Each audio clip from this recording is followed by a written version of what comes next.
예, 반갑습니다.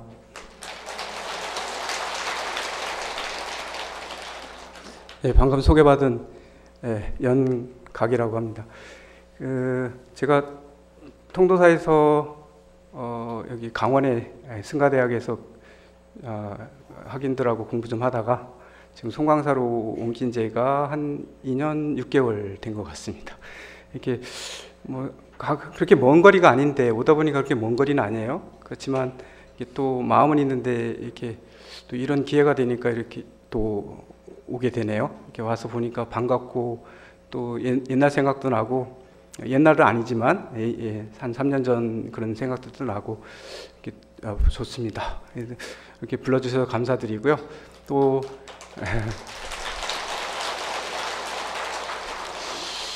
이 자리를 통해서 또 이렇게 여러 불자님들 또 다시 이렇게 만나게 돼서 반갑습니다. 오늘 제가 하는 게 지금 화엄경의 세계에 푹 빠져서 지금 계속 지내고 계실 것 같은데, 지난 시간까지는 제가 알기로는 10주 10행까지 이렇게 올라오셨습니다. 야마천궁까지 아마 다 올라 계신 거예요, 지금. 오늘은 부처님께서 오늘 다섯 번째에 이제 들어가는 건데, 9번 법문하시는 중에 5번째신데, 요번에는 요 품이 여기서부터 시작돼가지고는 10회양 품에 해당되는 부분이거든요. 10회양에 해당되는 것입니다. 그런데 이 10회양에 대한 법문을 하시기 위해서 부처님이 다시 장소를 옮기시는데 어디 올라가시나요? 네, 오늘은 도설천궁으로 올라가십니다. 도설천궁 올라가시고, 도설천궁에 올라가신 다음에 이제 도설천궁 개참품에서는 이 부처님의 그 공덕, 그다음 부처님의 그 수승한 이런 것, 그 모습이라든가 부처님에 대해서 찬탄하는 이제 다음 오후 시간 때는 그 찬탄에 대한 얘기들, 부처님을 보살들이 찬탄하는 그런 내용들을 통해서 우리가 이제 부처님에 대해서 좀 더 존경심과 또 부처님에 대한 그 부처님의 세계에 한번 다시 더 접근하는 그런 시간이 될 겁니다. 오늘 오전 시간에는 승도설천궁이에요. 도설천궁으로 부처님께서 올라가십니다. 올라가신 과정을 드라마틱하게 이렇게 엮어놓은 게 바로 승도설천궁 품입니다. 한번 도설천궁은 다 아시죠? 도설천궁은 지난 10행에서 올라갔던 야마천궁보다 한 단계 더 높은 하늘나라예요. 그러니까 한 단계 더 높은 단계입니다. 그래서 더 멀리 있죠. 그러니까 아마 10행보다 10회양이 그만큼 어떻다는 거예요? 수준이 더 높아졌다는 겁니다. 부처님의 닮아가는 과정에 그만큼 더 높아진 경계들을 오늘 얘기하고 있는 거기 때문에 저희 한번 오늘 오전 시간에는 한번 이 부처님의 세계, 그리고 도설천궁이 어떻게 꾸며져 있는지 한번 같이 살펴보고 구경하는 시간, 이런 시간을 갖도록 하겠습니다. 처음에 시작하는 부분을 한번 제가 볼게요. 부처님 화엄경, 저는 동국역경원에서 나온 한글 대장경을 참고로 제가 참고로 하겠습니다. 해석본은요. 첫 구절을 한번 볼게요. 그때 부처님이 실력으로 시방 모든 세계의 낱낱 사천하 연부제에서 여러께서 보리수 아래 앉으셨음을 배웠으니 각각 보살이 부처님의 실력을 받들어 법을 연설하면서 자기가 항상 부처님을 대하였다고 생각하였다. 보면 이 수많은 세계, 삼천대천 세계가 있는데 그 중에 다 연부제들이 다 있거든요. 그곳마다 부처님께서 다 보리수 나무 아래에 다 앉아 계시다는 얘기예요. 지금 동시에 앉아 계시다는 얘기죠. 그 다음 구절까지 한번 같이 보시고 조금 얘기를 나눠볼게요. 그때 세존께서는 다시 실력으로 이 보리수 아래와 수미산 꼭대기와 야마천궁을 떠나지 않고서 도설타천으로 가시어 일체의 묘한 보배로 장엄한 궁전을 향하시었다.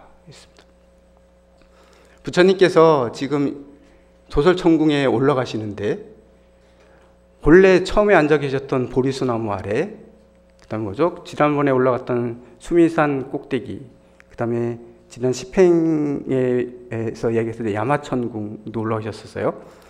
야마천궁에 올라가신 그 상태로 거기서 몸을 거두셔가지고 또 이 도설천궁으로 올라가시는 게 아니고 어떻게 하나요? 그대로 있는 상태에서 머무르는 상태에서 도설천궁에 또 가시는 겁니다.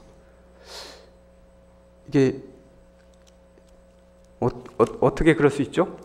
예, 화엄경을 모를 때는 화엄의 세계를 모를 때는 이게 이해가 잘 안 됐었죠. 저희 같은 경우도 그런 생각들이 들었었던 적이 있었는데 뭐냐면 부처님이 우리나라만 해도 마찬가지예요. 부처님이 계신 곳이 보면 뭐 여기 해인사 아니 통도사에 계시잖아요. 해인사도 있고 송광사도 있고 전국 각 사찰에 다 부처님이 계세요. 근데 저희가 예불을 드릴 때 사시 예불을 드릴 때 어떻게 하나요? 다 같은 시간에 예불을 드리잖아요. 그럼 부처님이 이 몸을 다 분신해 가지고 계신 건가? 아니면 부처님이 어느 한 곳에 계신 건가요? 만약에 통도사에 진짜 부처님이 계시다면 다른 데는 그냥 껍데기인가요? 그냥 부처님이 그냥 모습만 가 있는 건가요? 마음은 안 가 계시고? 그러면 통도사에서 예불하는 것만 진짜로 부처님께 예불하는 게 되고 다른 데에서 예불하는 건 다 아니잖아요. 그럼 부처님이 옮겨 다니시나요? 그런 생각이 할 수도 있죠. 이거는 제가 화신 부처님이나 법신 부처님에 대한 이해가 안 돼 있기 때문에 그렇다. 그렇죠? 여기 화엄의 세계에 지금 들어오신 분들은 아마 어느 정도는 감으로 아시고 계실 거다. 야, 이게 다 동시에 계실 수 있다라는 거. 이게 불가사의한 거죠. 이게 법신 부처님이기 때문에 동시에 다 계실 수 있습니다. 여기서도 마찬가지지만 여기서 올라가는 올라가는데 보면 이 도설천궁으로 올라가시는데 보리수나무를 떠나지 않으세요. 그죠? 그 다음에 수미산 꼭대기도 벗어나지 않으세요. 거기 그대로 계세요. 야마천궁도 올라가셨는데 거기 내려오신 적이 없어요. 그대로 거기 머무르시면서 어디로 올라가시나요? 도설천궁에 그대로 올라가시는 거거든요. 어떻게 이게 가능한가? 우리는 이 육신이라는 몸에 매여 있는 하나의 중생으로 살기 있기 때문에 몸에 한계가 있는데 부처님께서는 법신 부처님께서는 그런 한계를 벗어나신 분들이거든요. 쉽게 한번 얘기하면 여기서 저희가 볼 수 있는 게 보면 여기 얘가 적당할지 모르겠지만 이런 예들을 전하는데 막 되게 고민을 해서 찾아내는 겁니다. 오늘 오다 보니까 요걸 예를 들면 조금 이해하기 편하지 않으실까 이런 생각이 들었어요. 보면 지금 천장에 보면 불빛이 비치고 있잖아요. 이 마이크를 통해서는 지금 저희가 소리가 지금 나가고 있어요. 아마 화면에는 아마 지금 저희 모습들이 이렇게 비춰질 거예요. 그 다음에 저 뒤쪽에 지금 없나요? 저 뒤쪽에 만약에 열풍기를 틀었다고 한다면 이게 온풍기를 틀면 온풍이 막 나오고 있을 거란 말이죠. 이런 것들이 다 뭐가 주가 되죠? 뭐가 없으면 안 되죠? 전기가 없으면 안 되잖아요. 전기는 어디든지 평평하게 다 이렇게 돌아요. 다 펴져 있어요. 어떤 형체를 가지고 있거나 어떤 모습을 가지고 있지는 않죠. 이게 전기가 뜨겁다거나 어떤 뭐 빛을 낸다거나 이런 것도 아니에요. 어떤 그런 형체도 가지고 있지 않아요. 다만 돌다가 어떻게 되죠?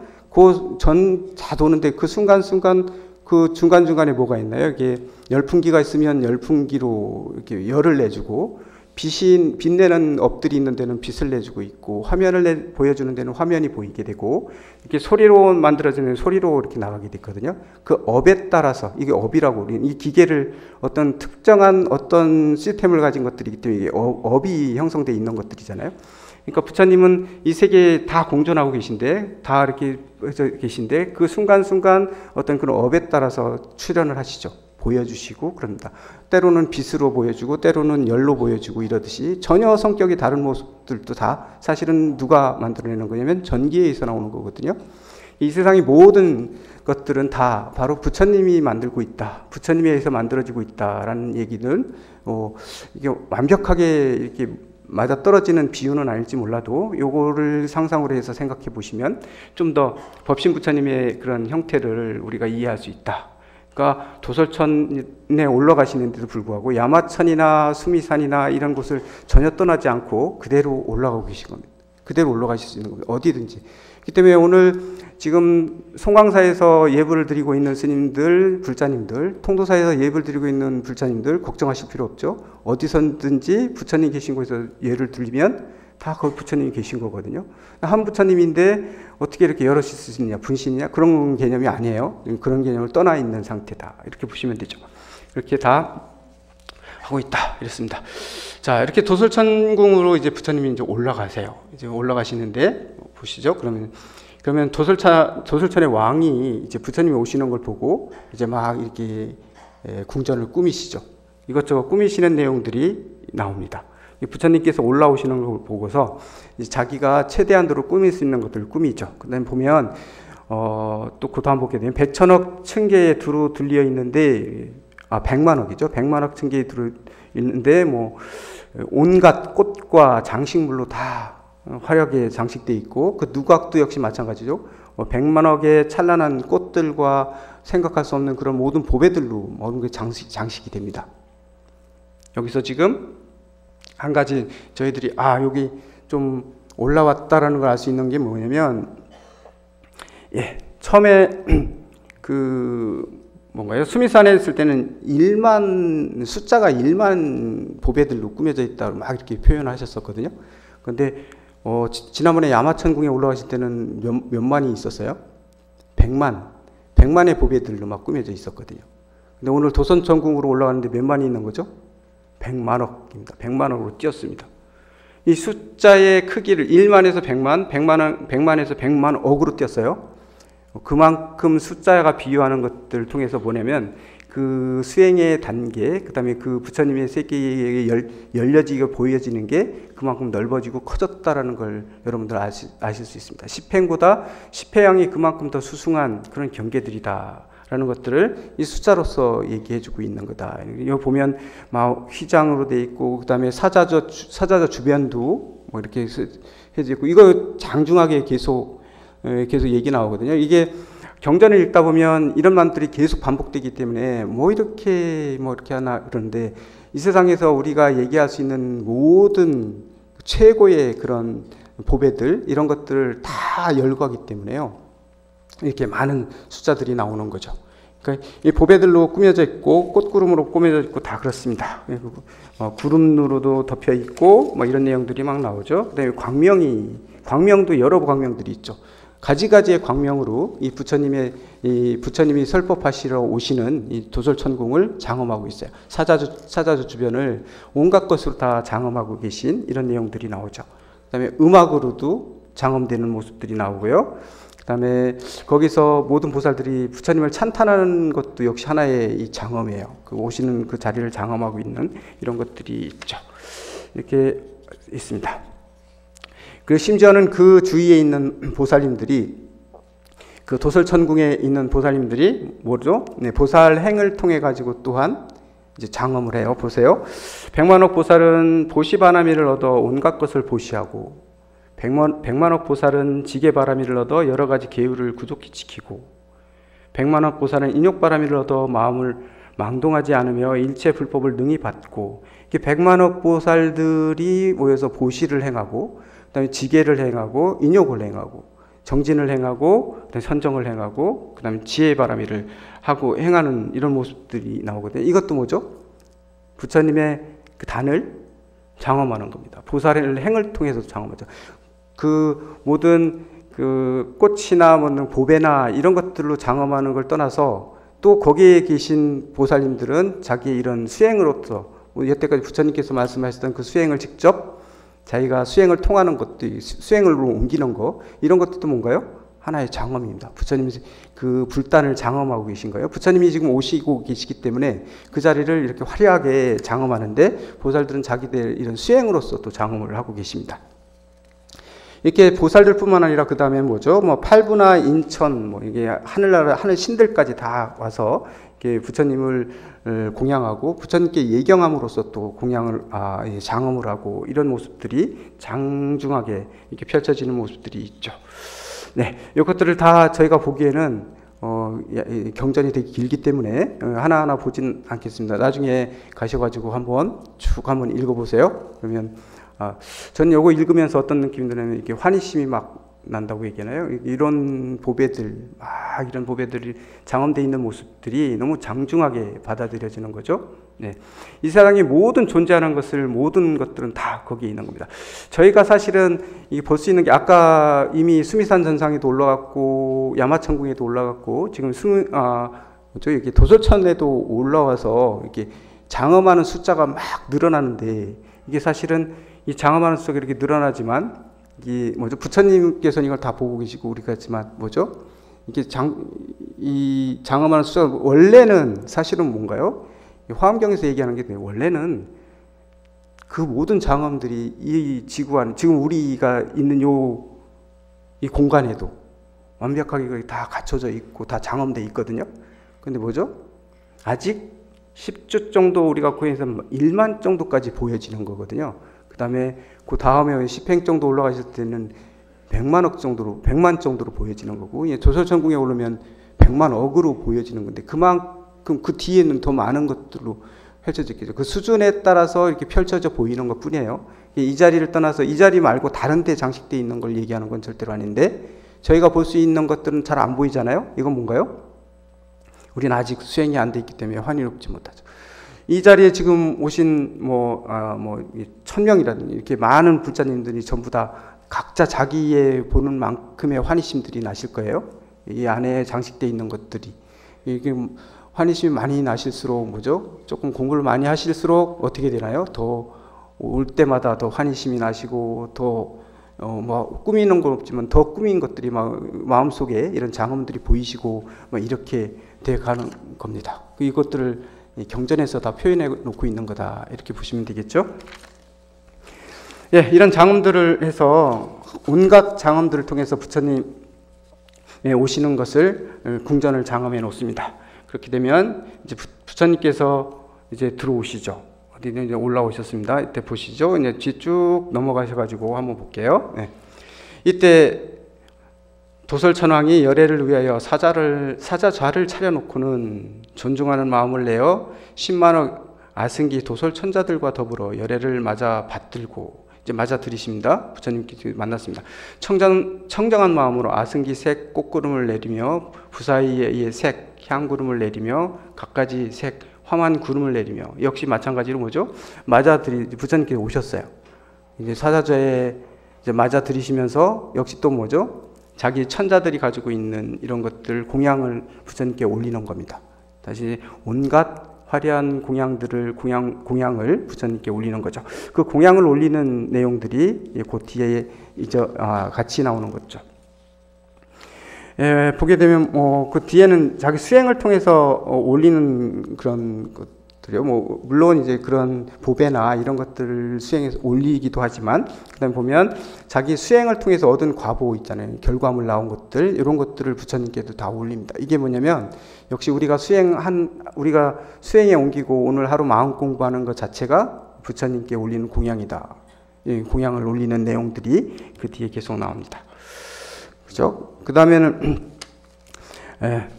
쭉 그런 얘기들이 나오고요. 그 다음에 이제 부처님께서 드디어 이제 오셨어요. 이제 영접해서 맞으셨어요. 이제 부처님께 이렇게 공양을 막 올리고 그래서 부처님 영접했습니다. 부처님께 올라오셨어요. 그 다음에 부처님 오시고 나니까 가까이 오셔서 가까이 들리시니까 뭐예요? 그 다음에 부처님의 수승한 부처님의 모습들을 이제 보기 시작합니다.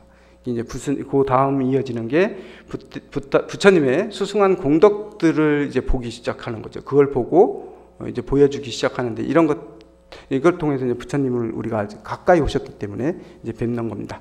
거기 있는 보살들이 부처님을 뵙죠. 부처님의 수승한 공덕들을 한번 살펴볼게요. 부처님한테는 어떤 수승한 공덕들이 있는가? 그런 100가지, 1000가지로 이렇게 신통을 보이는 당연히 그런 모습도 있으시지만 바로 첫 번째 공덕에 대한 얘기가 나왔는데 그거 한번 볼게요. 지혜의 경계를 다할 수 없으니 그죠? 지혜의 경계는 다할 수 없어. 부처님의 지혜의 경계를 다할 수 없다니. 다할 수 없으니 비길 데 없는 삼매로 낸 것이며 결국은 뭐냐면 부처님께서 그동안 닦으셨던 이 삼매에서 나온 것들이기 때문에 우리의 지혜로는 다할 수가 없다. 그런 얘기죠. 그 몸이 끝이 없어. 우리는 이런 몸에 한계가 있지만 부처님 몸은 끝이 없는 그런 몸이 끝이 없어 일체 중생의 몸 가운데에 두루 있으면서 결국 뭐예요? 모든 중생들의 몸속에 다 있다는 얘기예요. 한량없는 중생을 모두 환희케 하며 온갖 지혜의 종성을 끊이지 않게 하였다. 부처님의 수승한 공덕입니다. 지금 저희 주변에 있는 분들이 다 뭐예요? 사실은 부처님이십니다. 아까도 얘기했지만 뭐죠? 우리가 이렇게 살아가고 있는 거 움직이고 있는 거 뭐예요? 다 신비롭고 그렇잖아요. 아까 전기에 불이 들어와서 다 다른 모습으로 이렇게 형상이 되고 있지만 그 밑에는 전기가 없으면 안 되는 거거든요. 뭐가 그게 돌아갈 수 없잖아요. 그런 것들, 그런 기계들이 어떤 작용을 할 수 없는 것처럼 우리 세계, 이 세계에 부처님의 법신이 가득해 계시기 때문에 우리 모두의 나의 업에 맞게끔 이 부처님이 내 업이 거기에 씌어서 내 업에 맞게끔 지금 이런 모습으로 지금 내가 형상돼서 살고 있지만 사실은 뭐예요? 우리 본인들이 전부 다 사실 부처가 따로 있는 건 아니다. 부처님이 따로 계신 건 아니다. 주변에 있는 분들이 다 부처님이세요. 전부 다 부처님이세요. 부처님인데 지금 요 내 업에 의해서 내가 이렇게 지금 요런 모습을 가지고 또 요런 마음을 가지고 지금 사는 거예요. 아무리 전기가 흘러가지고 빛을 낸다 하더라도 빛의 뭐죠? 예, 그 업력이라고 얘기하잖아요. 잘못돼서 뭐 한쪽이 검게 되면 검게도 비춰지고 뭐 이런 거잖아요. 다 부처님이면 부처님 전기가 만들어내는 거 맞는데 이렇게 각양각색이 어떤 때는 좀 못하는 경우도 있잖아요. 예를 들어서 전기라는 게 다 이렇게 우리가 좋은 쪽으로만 얘기했지만 전기에 조그만 뭐가 잘못되면 어떻게 되나요? 화재가 나오고 막 이렇게 재앙을 가져올 수도 있잖아요. 그런 것들 다 사실은 예, 우리가 지금 다 부처님이시지만 부처님인데 내 업에 의해서 이렇게 부처님이 이런 모습으로 살아가고 있지만 이런 것들이 내가 업을 잘못 지으면 역시 또 재앙을 줄 수도 있다는 얘기예요. 다른 부처님들한테. 하지만 그렇기 때문에 뭔가요? 내가 조금 아직 부족하고 내가 욕심도 많고 이 욕심 수행을 통해서 조금씩 버려야지 하는 마음들을 가지고 겠는데도 잘 안 되고 이렇다 해서 의기소침해질 필요는 전혀 없는 일이다. 이것들은 내가 밝히면 충분히 밝힐 수 있는 것들. 나는 부처기 때문에 여러분 다 부처님이시기 때문에 아주 자신감 있게 지금 내가 좀 부족하다 할때도 이게 부족한 게 아니거든요. 나의 업에 의해서 내가 닥진 않아서 거의 안 보일 뿐이지 사실은 내 속에 완벽한 부처님이 다 갖춰지고 계신 거잖아요. 있는데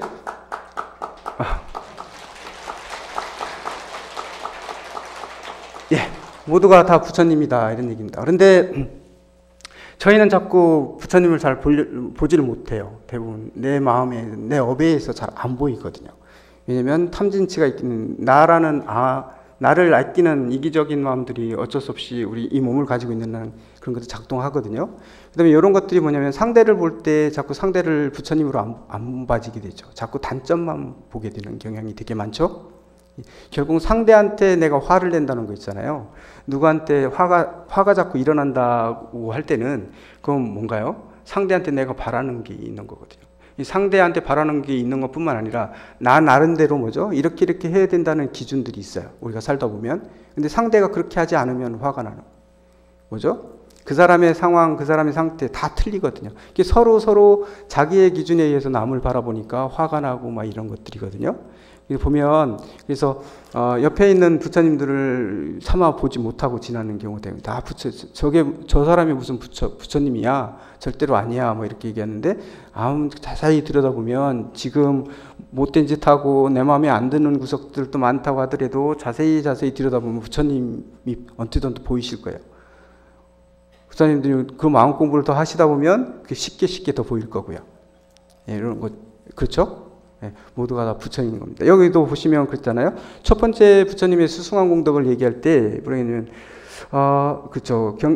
아까 보니까 그 몸을 끝이 없어 일체 중생의 몸 가운데 두루에 있으면서 한량 없는 중생을 모두 환희하게 하며 그 중생을 떠나서 따로 부처님이 존재하고 있지 않다는 얘기예요. 모든 부처님이 모든 중생 속에 그대로 같이 함께하고 있다는 얘기거든요. 이거는 모두가 다 부처다, 부처님이다 하는 얘기입니다. 저희 항상 그래도 지나놓고 보면 나중에 보면 그 사람 참 좋았어 이런 게 좀 있을 때 잘해줄 걸 뭐 이런 얘기도 하잖아요. 이제 그렇죠. 저도 보면 이 통사에 있다가 지금 간 지가 한 2년 6개월 정도 됐는데요. 그때 살 때는 또 그렇지 않거든요. 여기 살 때 좀 더 열심히 또 서로 공경하면서 또 옆에 좋은 분들 많았는데 좋은 스님들도 많았는데 그때는 뭐 이렇게 그 스님들하고 이렇게 시간이 많을 것처럼 이렇게 좀 하기도 하고 이렇게 지낸 적이 많잖아요. 그런 것들이 아쉽고 말이죠. 그래서 항상 지금 있는 자리에서는 항상 지금 옆에 있는 사람들 모두 다 귀중하게 생각하고 좀 더 좋은 관계로 맺어야 되겠다 이런 생각들을 계속 하거든요. 우리가 이렇게 만나는 거 있잖아요. 뭐 저희 송광사에 가서도 학인 스님들 만나지만 이렇게 만난 게 때로는 그래요. 이렇게 만나보면 제 마음에 안 들고 제 마음에 모자라면 많은 분들도 있으시잖아요. 그렇지만 그렇게 만난 것 자체가 뭐죠? 다 부처님들이신데 아직 닦이지 않아서 그런 건데 그걸 이해 못하고 자꾸 추궁하고 이러면 안 되거든요. 쉽게 바뀌지는 않더라고요. 왜냐하면 우리가 업을 가지고 있는 것들이 그렇게 쉽게 바뀌는 건 아니거든요. 일단 그렇지만 다 부처님이라는 생각을 가지시고 공경하는 마음을 가지고 절대로 무시하거나 좀 천대하거나 이런 마음 없이 귀하게 여기는 마음만 가지고 있으면요. 결국은 그 사람도 교화되고 그 서로 관계도 좋아지고 이렇더라고요. 그리고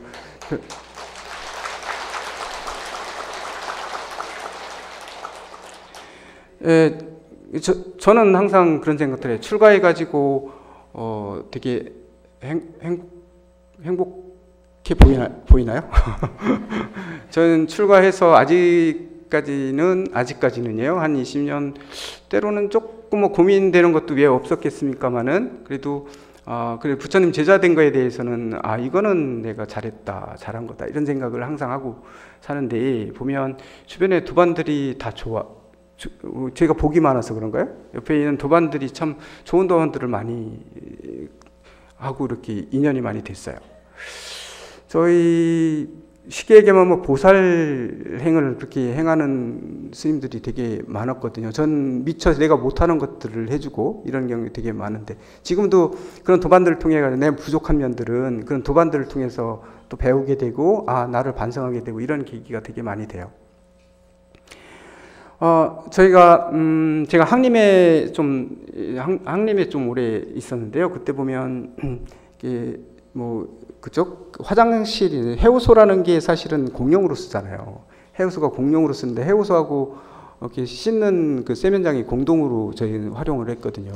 근데 제가 거기 청소하는 거 담당들을 하잖아요. 근데 가보면 이상하게 제가 화장실에 가보면 화장실하고 세면장에 가보면 항상 깨끗해요. 여기는 더럽혀지지가 않나 보다. 내가 청소할 데가 없어요. 그래가지고 이건 항상 이렇게 깨끗한 건가 보다. 여기는 봉선사 여기 해우소는 항상 깨끗해요. 이렇게 깨끗하네. 청소할 필요도 없네. 맨날 그랬거든요. 근데 그걸 1년, 2년 정도 된 다음에 2년 되고 난 다음에 그 원인을 알았잖아요.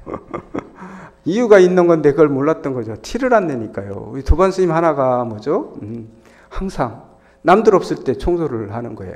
저희가 들어가기 전에 사람들 오지 않을 때 자기가 들어갔다 나올 때는 항상 비워놓고 깨끗하게 하고 항상 그러는 거죠. 근데 2년이 넘도록 티를 안 내니까요. 자기가 한다는 그런 것도 없이 그냥 그렇게 하는 거죠. 그래가지고 저희 반성을 많이 했죠. 저렇게 해야 되는데 우린 당연히 여긴 깨끗한 거구나. 누군가 하고 있다는 생각을 못 했어요. 근데 그런 걸 통해 가지고 다른 데 가면 내가 저렇게 해야지 이런 것들 있잖아요. 그게 엄청난 이렇게 감동을 주거든요. 부처님이 따로 계신 게 아니잖아요. 다 부처님들 그런 구석들이 있습니다. 그리고 어떤 도반 여기 10회양에 지금 들어가는 부분들이기 때문에요. 사실은 도설천공품에 지금 올라가고 이제 부처님 찬탄하는 부분 다음에 법사 스님이 얘기하실 부분이겠지만 해양하는 부분에 지금 기초를 다지는 부분이거든요. 해양을 10회양에 대한 설법을 하기 전에 지금 단을 만드는 과정들을 제가 지금 하고 있는 건데 어쨌건 미리 접어야게 되면 저희 도반 중에 그런 스님이 있어서 여기서 얘기를 좀 그 스님들이 이렇게 소임을 보다 보면 이렇게 절에 이렇게 이렇게 17번 신도들에 의해서 이렇게 좀 모이고 이러잖아요. 근데 이 도반은 누가 오든지 간에 스님들이 오면 도반들이 오면 그 돈을 다 그냥 줘버려요. 그런 도반도 있어요. 그러니까 자기는 쓸 돈 없어도 도반들한테는 다 이렇게 하고 선방에가 있으면 선방에 한 번도 빼놓지 않고 보내거든요. 우리 그런 거 보면서 난 저렇게 못하는데 그런 건 되게 또 감동해요. 왜냐면 그런데 본인은 진짜로 필요할 때 보면 그렇게 있지가 않아요. 있지 않는데 들어오는 대로 회양하는 이런 습관들이 있어요. 그 도반 들어오는 대로 회양을 해요. 막 이렇게 도반들한테 회양들을 막 하고, 그리고 또 보살님들한테도, 불자님들한테도 회양을 해요. 필요하다는 사람이 있으면 뭐 이렇게 회양을 하는 그런 것도 있는데, 그것도 쉽지 않거든요. 그런데 조금 들어왔을 때 이게 모여서 내가 어느 정도 이만큼 모였을 때 내가 착한 일 해야지, 모였을 때 뭐를 해야지, 이거 잘 안 되거든요. 그 모여질 때는 또 모여지면 좀 더 큰 거 하고 싶어서 좀 더 모으고, 좀 더 모으고, 그렇죠? 근데 시평에서 얘기할 때 뭐냐면, 모여진 거는 이렇게 나누는 게 엄청난 그런 뭐죠? 복이다. 이런 얘기들을 하는 게, 지금 여기 뭐예요? 도서천궁품에 올라가면서 도서천궁품이 지금 장엄되어 있는 이런 구슬이라든가 장엄되어 있는 보석들이 어마어마하게 이렇게 많게 이렇게 모여다되고 있는 건 복이 그만큼 많다는 얘기거든요. 결국은 이렇게 들어왔을 때 서로 나누는 거 있잖아. 나누는 이 해양하는 이것이 또한 엄청나게 좋은 그런 수행이고, 이게 경지가 높은 단계에 있는 거다. 그렇게 할 수 있는 거거든요. 근데 뭐 그 도반은 뭐 저는 솔직히 말해서 그거 못 쫓아가거든요. 그 도반에. 그런데 그런 모습을 보면서 항상 저게 바로 부처님의 모습이다, 이런 생각들을 해요. 그래서 항상 존경하는 마음도 생기죠. 주변에 이렇게 보살들, 아니 이렇게 부처님 보살로 화연해 있는 부처님들이 되게 많아요. 눈 뜨고 한번 쳐다보시면 주변에 많으실 거예요. 집에서 남편이 그렇고 부인이 그렇고 다들 사실은 보살들인데, 거기서 조금 저부한 것들 때문에 이렇게 서로 못마땅해 하고, 이런 것들이 깊어지면 점점 그렇죠. 못 보게 되거든요. 예. 부자님들은 안 거실 거다. 보이는 만큼씩, 예, 내 눈이 높아진 만큼 내 남편이 보살로 보일 거다. 내가 눈이 높아진 만큼 나의 집사람이 뭐죠? 보살로 보일 거다. 내가 그게 보지 못하면 화가 나고 이러면 내 수행을 한번 되돌아보고 부처님의 이런 모습들을 한번 상상해 보시라. 이런 모습들을 한번 배워야 된다, 이런 얘기죠. 부처님은 여기 그죠? 모든 중생에 두루에 있으면서 중생들 모두 환희하게 하면서 온갖 지혜의 종성을 끊이지 않게 하였다. 이게 뭐죠? 그 자리를 떠나지 않고 모든 분들이 다 부처님이다라는 걸 얘기하고 있습니다. 법신 부처님이 이렇게 가득해 있어요. 이 법신 부처님들이 가득해 있는 상태에서 내 업에 의해서 내가 이렇게 만들어졌고, 옆에 사람의 업에 의해서 이렇게 만들어졌고, 하지만 어떤가요? 영원한 건 아니잖아요. 우리의 업은 얼마든지 또 우리가 맑혀갈 수 있잖아요. 그렇기 때문에 내가 지금 태어난 이 모습이 영원하다는 건 아니죠. 그걸 무상이라고 얘기하잖아요. 예, 이렇게 이제 부처님의 수승한 공덕들을 쭉 찬탄하는 것들이 있습니다. 예, 세간의 두루에 가면서도 세간에 어디에도 걸리지 않는 공덕, 뭐 이런 것들도 얘기하시고요. 그다음에 모든 세계의 모든 사람들, 중생들 앞에 부처님의 모습을 시연하시는 공덕도 있으시고, 그다음에 그다음에 여기 하나 더 볼게요. 예, 또 경전 구절 한번 읽을게요. 중생들의 업보가 같지 않고, 그죠? 중생들의 업보가 같지 않아요? 같지 않고. 그다음에 마음이 좋아하는 것이 또 차별하고, 그다음에 근성이 각각 다름에 따라 부처님의 몸을 나타내며, 예, 이게 아까 그 얘기죠? 근성에 따라서 부처님의 모습이 나타나요. 근성이 좋아하는 것, 중생들의 근기, 이런 것에 따라서 부처님의 모습이 그만큼만 드러난다는 얘기죠. 내며 열애는 항상 무수한 중생으로 인연을 삼아가지고, 모든 중생들을 다 인연으로 삼고 계세요. 모든 부처님은. 예, 세간이 모두 인연으로부터 일어난 것을 말하며, 그렇지만 이런 모든 것들은 다 어느 인연에 의해서 이렇게 만들어진 것이라고 말하며, 모든 법의 모양이 다 형상이 없으면서, 형상은 없죠? 원래의 부처님 모습은 형상이 없는 거예요. 네. 오직 한 모양만이 지혜의 근본인 줄로 알고, 중생으로 하여금 모양에 집착함을 여의고, 자기 몸에 집착하는 것들을 다 여의버리고, 일체 세간의 성품과 모양을 보이어 세상에 행하게 하려고 그들에게 의없는 보리를 열어 보였다. 이게 이제 부처님의 수승한 공덕 중에 또 하나의 공덕이다. 각 근기에 따라서 각 중생 하나도 버리지 않으시고, 그 중생에 따라서 그 근기에 맞게끔 부처님께서는 이런 것들을 다 보여서 그들로 하여금 집착심 버리게 만들어준, 이런 것들을 하고 계신 분이 또 부처님의 수승한 공덕에 또 들어가신다. 이렇게 얘기를 하고 있네요. 그다음에 온갖 지혜를 내고, 이런 내용들이 또 장중하게 계속 펼쳐지고 있습니다. 이런 것들이 나오죠. 그다음에 드디어 이제 부처님께서 그죠. 몸에서는 뭐 부처님의 광명을 또 막 내십니다. 온몸에서 광명을 뿜으시기도 하고 이런 모습들, 수승한 모습들입니다. 그리고 요 부처님의 수승한 공덕 중에 또 이제 마지막으로 한번 더 얘기해 드릴 건 요런 얘기가 나오네요. 중생들을 이익케 한다. 아래로는요, 어떤 중생에 따라서 보면 그 대자비심이 계시기 때문에 이 모든 것들을 장엄해서 모든 중생들로 하여금 어떻게 해요? 네. 그 중생들이 이로움을 얻게끔 또 다 베푸시는 공덕이 있으시고, 그 다음에 위로는 어떻게 하실까요? 상구보리 하와중생 얘기 나오는 거잖아요. 당연히 위로는 부처님의 이 도를 넓히는 작용들을 또 하십니다. 이런 공덕들을 부처님께서 가지고 계시다 이런 얘기합니다. 예, 이렇게 부처님께서 오셨어요. 영접을 했습니다. 영접을 하면서 부처님의 수승한 공덕들을 다 봤어요. 거기 있는 대중들이 전부 다 도솔천궁 왕도 천왕도 같이 봤죠.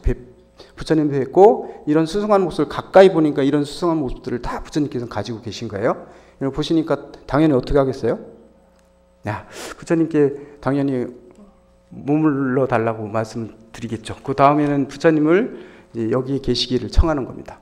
청하는 부분이죠. 이거 한번 볼게요. 이때 도솔차 천왕이 열애를 받들어 이러한 공양거리를 마련하고 백천억 나유타 아승기 도솔타 천자들과 더불어 부처님을 향하여 합장하고 부처님께 여쭈었다.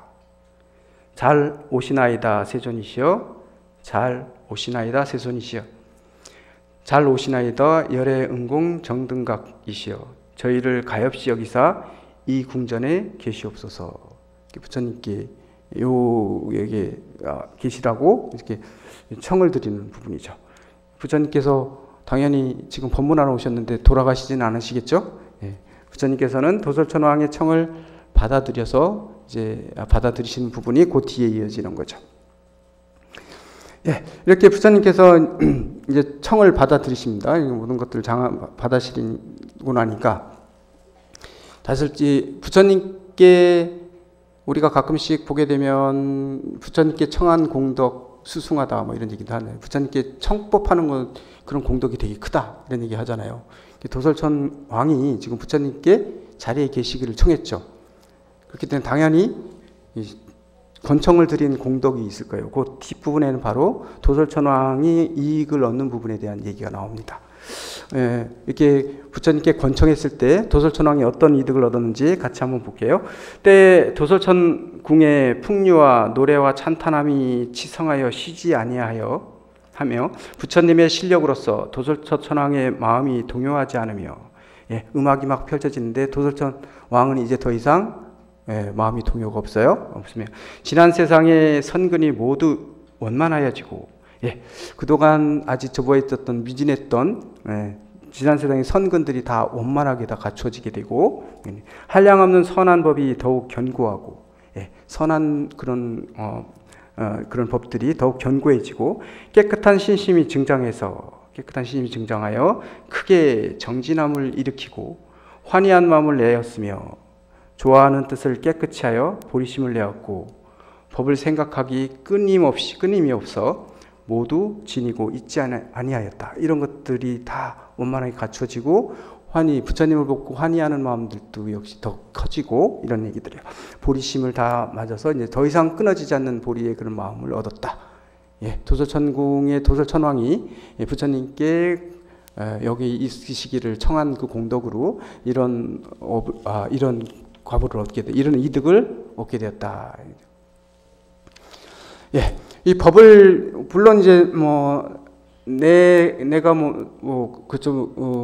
보면 저분 다 어느 경전에 쓰든지 그런 얘기가 나오죠. 보면 금강경에는 수보리존자가 얘기할 때도 마찬가지고, 수보리존자가 아직 근기가 낮아서 부처님께 여쭙는 게 아니죠.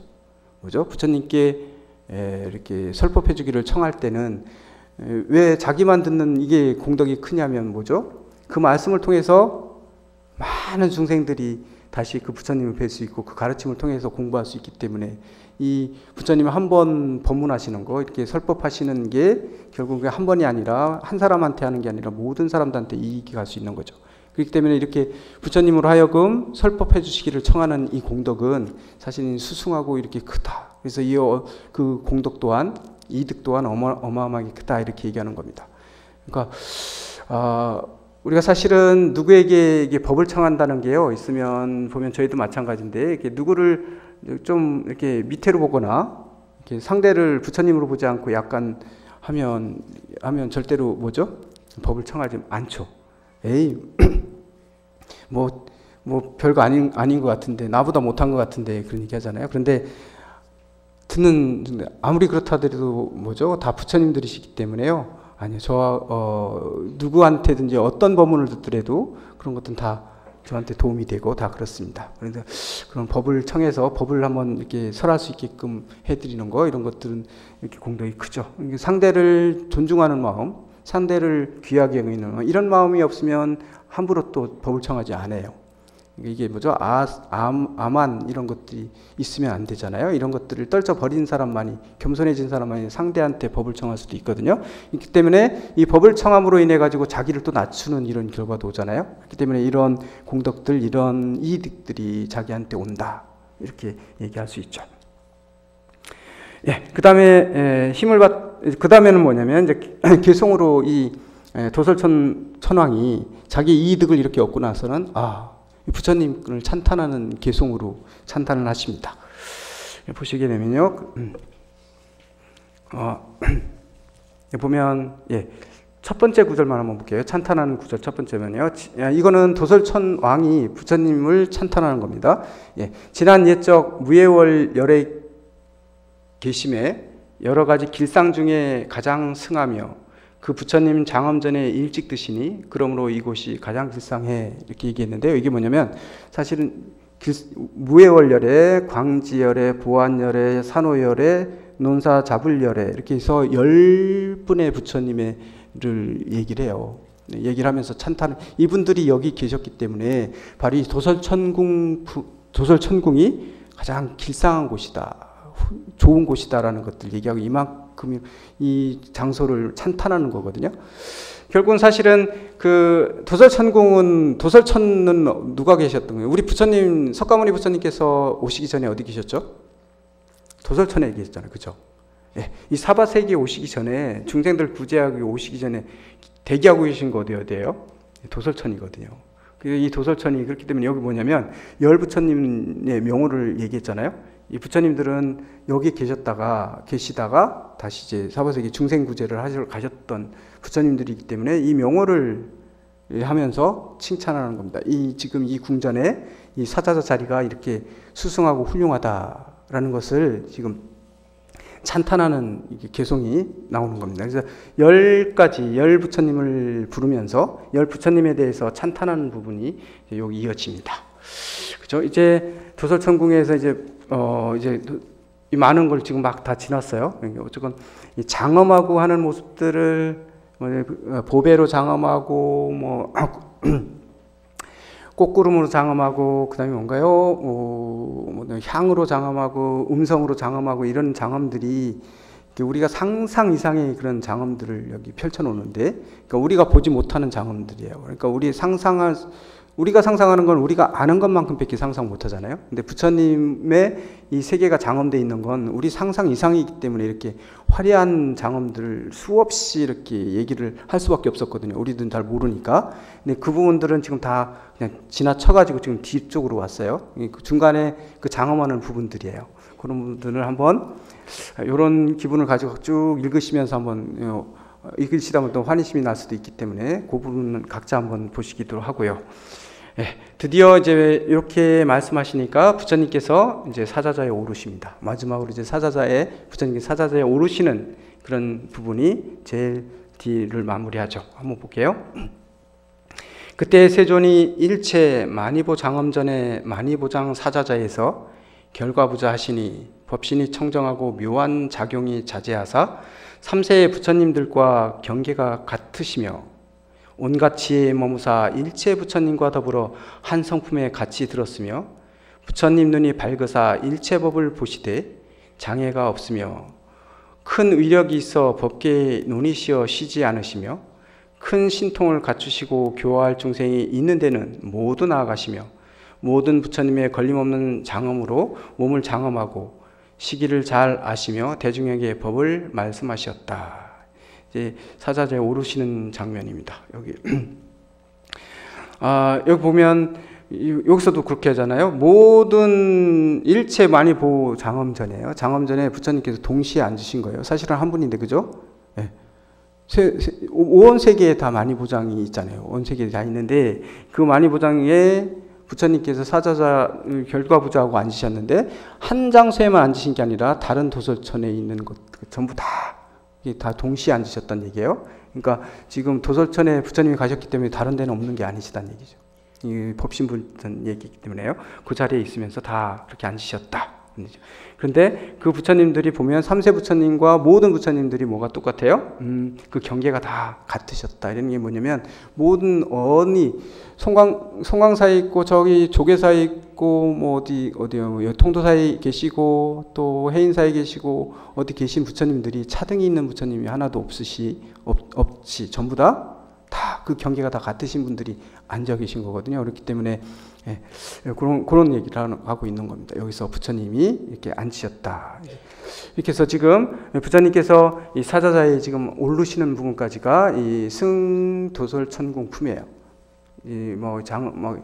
그 가시는 그 과정이 어마어마한 장엄들이 막 펼쳐져 있고, 그 다음에 그 부처님이 또 주변에서 올리는 그 장엄들, 수행이나 이런 걸 통해서 막 장엄 들이시고 하는 것, 이런 것들이 또 무궁무진하게 그렇게 있잖아요. 그래서 드디어 부처님께서 이제 드디어 뭡니까?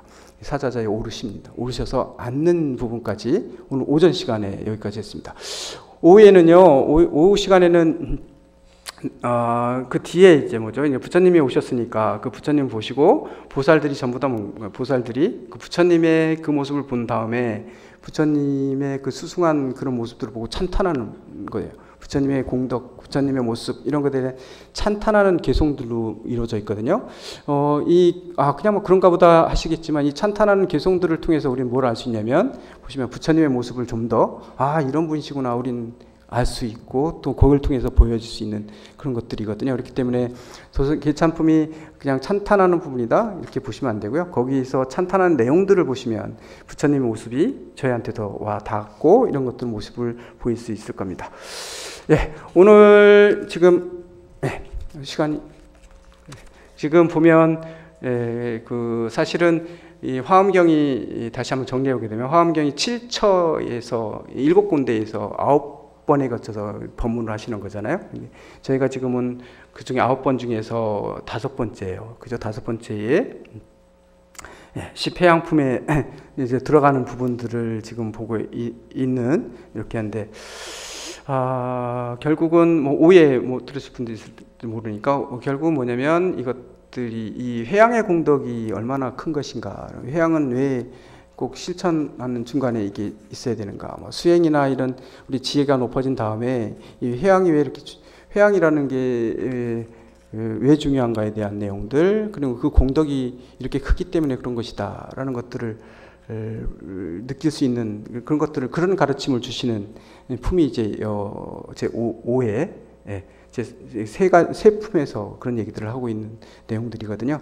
그러니까 지금 부처님의 모습이라든가 부처님의 그 장엄한 모습들을 생각하시면서도 내가 조금 아직은 미진하지만, 아직은 거기까지 부처님하고 내가 똑같아지진 못했지만, 아직은 내가 그러니까 결국 뭐냐면 내가 부처님이 아직 안 됐으니까 나는 아직 멀었어, 이게 아니라 내가 아직은 부처님하고 똑같지는 않지만 내가 조금 부처님 법을 좀 아는 만큼은 남들한테 이렇게 회양하면 그 배가 더 커진다, 뭐 이런 얘기들을 하고 있는 거기 때문에 이 신행 생활로 분명히 옮길 수 있는 그런 내용들이다, 이렇게 볼 수 있는.